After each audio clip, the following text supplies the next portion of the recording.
Russia and China called for restraint on North Korea on Monday after U.S. President Donald Trump warned over the weekend that only one thing will work in dealing with Pyongyang, hinting that military action was on his mind.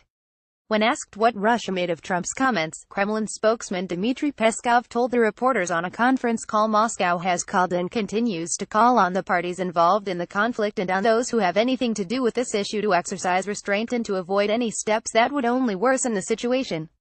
Story continues below. Advertisement Ibits in North Korea's threat to rain down missiles leaves Canada looking for an umbrella. Commenting on a Trump statement that the United States might withdraw from a nuclear deal with Iran, Peskov said such a move would have negative consequences. In Beijing, Chinese Foreign Ministry spokeswoman Hua Chunying repeated China's position that all parties exercise restraint, describing the situation as extremely complex and serious. China hopes all sides do nothing to irritate each other or worsen the problem and speak and act cautiously, she told a daily news briefing. In recent weeks, North Korea has launched 2 missiles over Japan and conducted its 6th nuclear test, all in defiance of UN Security Council resolutions, and may be fast advancing toward its goal of developing a nuclear-tipped missile capable of hitting the U.S. mainland. Trump repeatedly has made clear his distaste for dialogue with North Korea. Last week, he dismissed the idea of talks as a waste of time, a day after Secretary of State Rex Tillerson said Washington was maintaining open lines of communication with North Korean leader Kim Jong-un's government. Our country has been unsuccessfully dealing with North Korea for 25 years, giving billions of dollars getting nothing.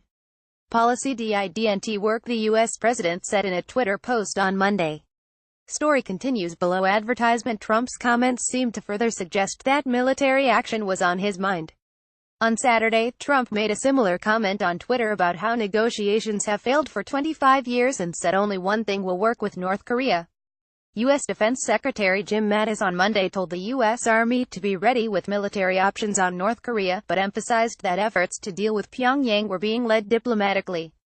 There is one thing the U.S. Army can do, and that is you have got to be ready to ensure that we have military options that our president can employ if needed, Mattis said in a speech at an annual U.S. Army conference.